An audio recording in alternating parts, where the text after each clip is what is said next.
Non-existent Audio Productions presents Dreamlight by Remy Chartier.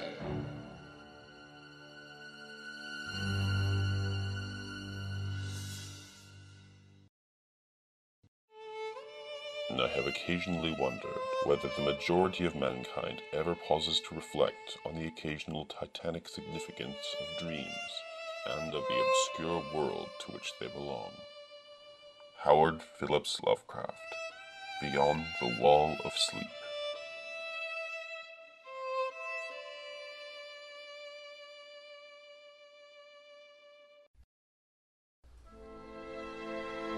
The midsummer tempest laid waste to the placid sea. Gray, boiling clouds rolled in from the southern isles, blotting out the pale full moon. Their burst bellies let loose a deluge of rain that immediately saturated the land for miles. A rampaging wind tore up the sea, sending water churning and spraying over the rocky Archasian coast. Sporadic bursts of sheet lightning lit the world, casting everything in a dull purple hue. The castle of Griffin's Rock perched atop a sheer cliff, overlooking the roiling infinity far below. It presented its weathered back to the raging sea as though holding nature in contempt. It crouched, great stone wings spread wide, snarling fangs eternally bared. It gazed down upon the sleeping city of Archon, sprawling beyond a gaping chasm. Part lighthouse, part fortress, the castle was a mighty bastion of the Griffin dynasty and the cornerstone of the Archasian people. The Griffin's tail angled up over the cliff. At its tip, an oscillating beacon cast its gaze over the water. It cut a swath through the driving rain, causing prisms of reflection which stood out in stark relief against the blackness. No other lights penetrated the storm. The castle was at rest, even if some of its inhabitants were not. From out of the storm flew a shape blacker than the night. The sweeping beam struck it, illuminating the wide black wings and tail feathers of a great raven. The bird glided towards Griffin's Rock, undeterred by the wind and rain. It alit on an upper windowsill, scrabbled, then found purchase. From its perch, the raven peered into the darkened bedchamber. Its gaze rested on a young man sleeping within. His chest rose and fell with a measured pace, a testament to his peaceful dreams. But the peace of dreams is a fragile thing. It could easily turn on you. The raven ripped its way into the man's dream. His breathing began to quicken. The raven quivered with excitement. All it would take was a little push. It would be a long wait, but it would be well worth it.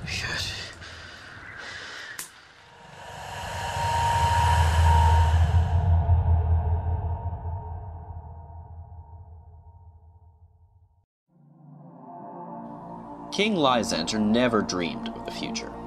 He couldn't abide wasting dreams on matters better left to the rational mind of a waking world. He chose instead to relive the fruits of his labors, the women he had loved, the battles he had fought, even occasionally the ones he had lost. His dreams came with calm clarity and pangs of nostalgia upon waking. Lysander preferred it that way. He never wasted dreams on things to come.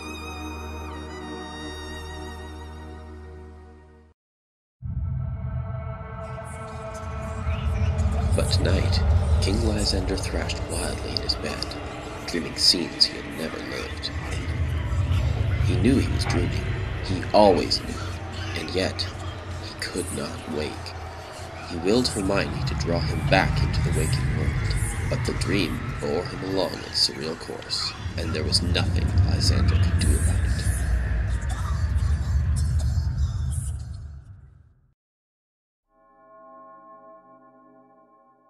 He is in the birthing chamber, a place forbidden to men.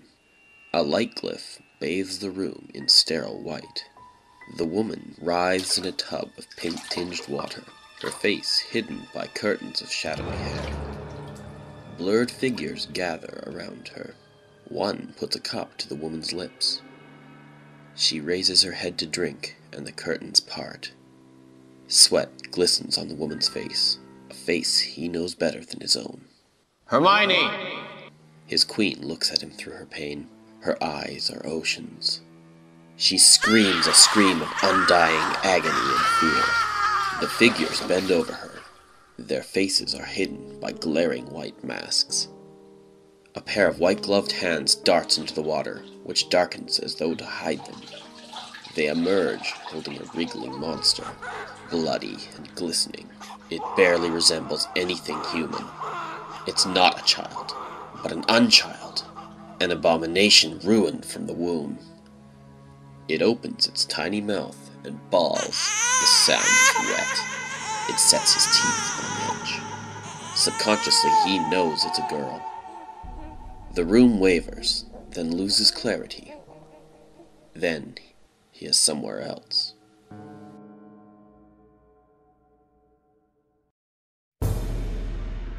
The castle banquet hall rings with the empty silence of a sepulchre.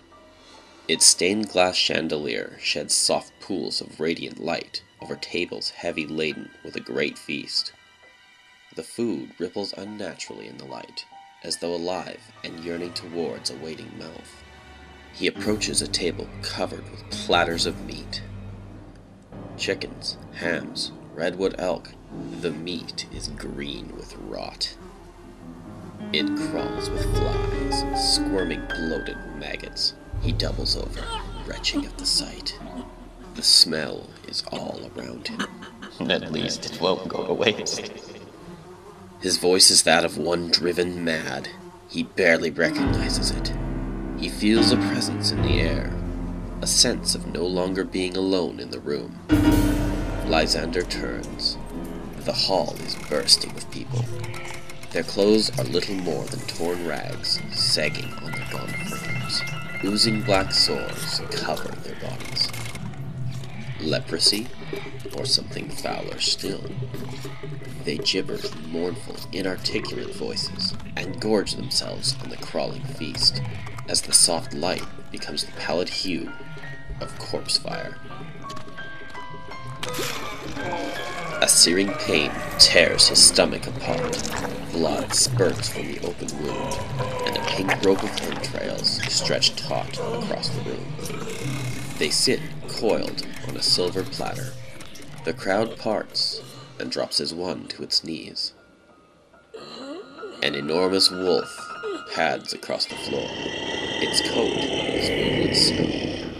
It approaches the silver plate and seizes his throbbing guts. He screams, and as his body jerks and his head raises, he sees the beast's rider. Hands buried in its mount's fur, the unchild sits, blowing little bubbles and cooing happily to itself. Wings flap, and a pressure alights on his shoulder. Something clicks its beak and chitters in his ear.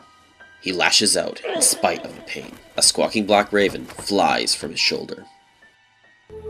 Then, everything begins to waver, as though he were underwater. A soft blue glow banishes the sickening light.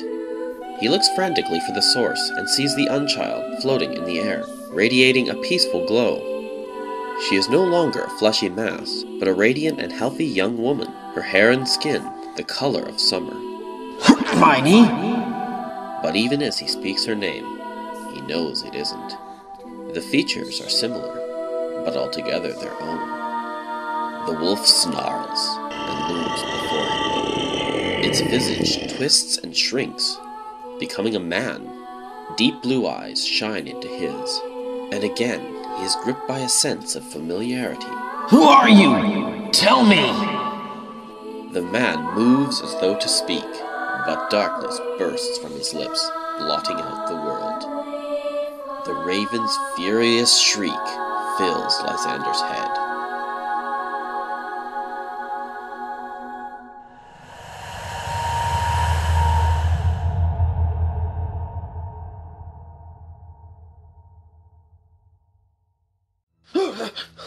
Lysander awoke screaming, shivering, and covered in vomit. The after images imprinted on his mind with greater clarity than any he had ever experienced. Not a dream. Surely this is a morning of man only. Outside, the tempest threw heavy torrents of rain against the window. For one frightful moment, he thought he could still hear the shrieking of the raven, but it was only the wind, howling through the spaces between the stones of the outer wall. Lightning bathed the room in goddess white, and a giant's roar of thunder rattled the windows as though seeking entry. It seemed an ill omen. What is the goddess trying to He became aware of an emptiness in his bed. Hermione was gone. For an instant, he panicked, but then reality imposed itself over the dream's unnatural clarity, and he remembered. Hermione was in seclusion under the castle, and had been for 10 days. His child was coming. A different kind of fear gripped him. Surely not. Goddess, please, let it only be a dream. Lysander struggled free of the twisted blankets and leapt to his feet. He paused just long enough to exchange his soiled nightshirt, then tore from the room. Deep within the palace, his wife was screaming.